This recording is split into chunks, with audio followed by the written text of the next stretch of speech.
திண்டுக்கல் சட்டமன்ற தொகுதி திமுக வேட்பாளர் ஐ.பி. செந்தில்குமாருக்கு ஜமால் தெருவில் 101 பால்குடம் மூலம் பிரமாண்டமான வரவேற்பு அளிக்கப்பட்டது. தமிழகத்தில் வருகின்ற 23ஆம் தேதி சட்டமன்ற பொதுத் தேர்தல் ஒரே கட்டமாக நடைபெறவுள்ளது. வேட்பாளர்கள் தங்களது தொகுதிகளில் பொதுமக்களை நேரில் சந்தித்து தீவிர வாக்கு சேகரிப்பில் ஈடுபட்டு வருகின்றனர். தேர்தல் பிரச்சாரம் இறுதி கட்டத்தை எட்டிய நிலையில் தீவிரமாக அனைத்து பகுதியிலும் வாக்கு சேகரிப்பில் ஈடுபட்டு வருகின்றனர்.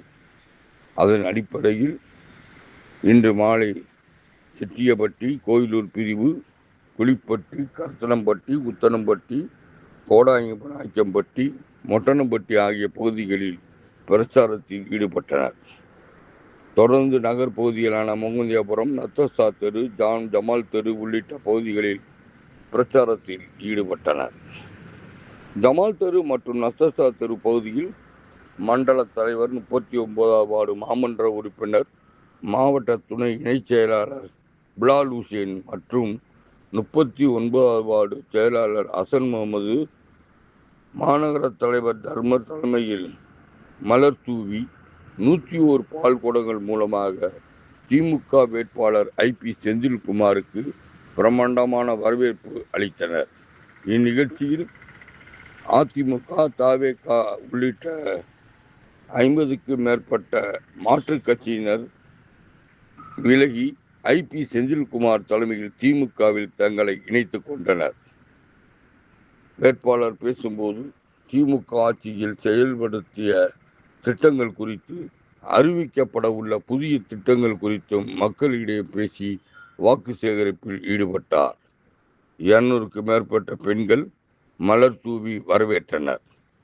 திண்டுக்கல் சட்டமன்ற தொகுதியில் திமுக சார்பில் போட்டியிடும் செந்தில்குமார் திமுக தேர்தல் அறிக்கை குறித்து பொதுமக்களிடம் பேசி உதயசூரியன் சின்னத்தில் வாக்களித்து வெற்றி பெற செய்ய வேண்டும் என பொதுமக்களிடம் வாக்கு சேகரித்தார். இந்நிகழ்ச்சியில் கூட்டணி கட்சிகளான காங்கிரஸ், இடதுசாரிகள், விடுதலை சிறுத்தைகள், தேமுதிக உள்ளிட்ட கட்சி சேர்ந்தவர்களும் உதயசூரியன் சின்னத்திற்கு வாக்கு சேகரித்தனர். தமிழ்நாட்டில் இருக்கக்கூடிய கொஞ்சம் பார்த்து அந்த வயர் கொஞ்சம் பார்த்து பிளீஸ். தமிழ்நாட்டை பொறுத்தளவில் இன்றைக்கு சிறுபான்மை சமூக மக்களுடைய பாதுகாவல் கேடயமாக, நம்முடைய அனைத்து சமூக மக்களுடைய பாதுகாவல் அரணாக நம்முடைய முதலமைச்சர் அண்ணன் மு.க. ஸ்டாலின் அவர்கள் இன்றைக்கு மக்களுக்காக தன்னை அர்ப்பணித்து உழைத்துக் கொண்டிருக்கிறார்.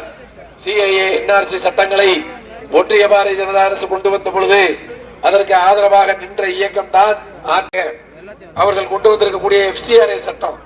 இப்பொழுதும் மௌனம் காத்துக் கொண்டு அவர்களோடு நின்று கொண்டிருக்கிறார்கள். ஆனா கொஞ்சம் கூட வெட்கமில்லாமல் மக்களை சந்திக்க வருகிற பொழுது, நீங்க மோடியை பார்க்காதீங்க, அமித்ஷாவை பார்க்காதீங்க, என்னைய பாருங்கன்னு சொல்லி நம்முடைய உரிமைகளை எல்லாம் அவர்கள் நம்மிடத்திலிருந்து தட்டி பறிக்கிற பொழுது வேடிக்கை பார்த்து கொண்டிருக்கக்கூடிய ஒரு கூட்டம் வாக்குக்காக நம்மிடத்திலே வந்து தனக்கு வாக்கு வேண்டும் என்று இப்படியெல்லாம் ஒரு பிரச்சாரத்தை முன்னெடுத்துக் கொண்டிருக்கிறார்கள். நீங்கள்